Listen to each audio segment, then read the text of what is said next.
Top live cricket മലയാളത്തിൻ്റെ പുതിയൊരു വീഡിയോയിലേക്ക് സ്വാഗതം. അഫ്ഗാനിസ്ഥാനെതിരായ മൂന്നാം T20 മത്സരം സമനിലയായതോടെ 2 സൂപ്പർ ഓവർ മത്സരങ്ങളിലാണ് നടന്നത്. ഓരോ നിമിഷവും പൊരുതിയാണ് വിജയം നേടിയത്.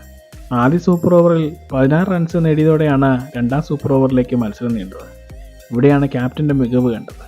ബാറ്റിങ്ങിലെ മികച്ച പെർഫോമൻസിന് ശേഷം ക്യാപ്റ്റൻസിയിലും മികച്ച തീരുമാനമാണ് രോഹിത് ശർമ്മ പുറത്തെടുത്തത്.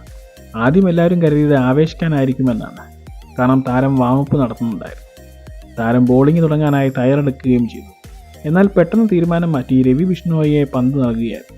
സിക്സറുകൾ പറത്താൻ തയ്യാറെടുത്തിരിക്കുന്ന അഫ്ഗാനിസ്ഥാൻ ബാറ്റ്സ്മാൻമാരുടെ മുന്നിലേക്കാണ് സ്പിന്നിൽ നല്ല പരിചയമുള്ള ഈ ബാറ്റ്സ്മാൻമാരുടെ മുന്നിലേക്കാണ് രവി ബിഷ്ണോയെ കൊണ്ടുവന്നത്. എന്നാൽ ഈ തീരുമാനമെടുത്തത് രോഹിത് ശർമ്മയാണെന്നാണ് കോച്ച് രാഹുൽ ദ്രാവിഡ് പറഞ്ഞത്. എന്നാൽ ക്യാപ്റ്റൻ്റെ വിശ്വാസം കാത്ത് 2 വിക്കറ്റ് വീഴ്ത്തി വിജയം സമ്മാനിച്ചു.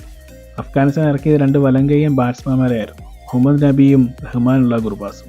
അതുകൊണ്ടാണ് രോഹിത് ശർമ്മ രവി ബിഷ്ണോയെ പന്തേൽപ്പിച്ചത്. ക്യാപ്റ്റൻ താരത്തോട് പറഞ്ഞത് ലെഗ് സൈഡ് ബൗണ്ടറി ലൈൻ കണക്കാക്കി പന്തെറിയാനാണ്. മികച്ച രീതിയിൽ ബോൾ എറിഞ്ഞ താരം 2 വിക്കറ്റ് നേടി കളി ജയം ഇന്ത്യക്ക് സമ്മാനിച്ചു.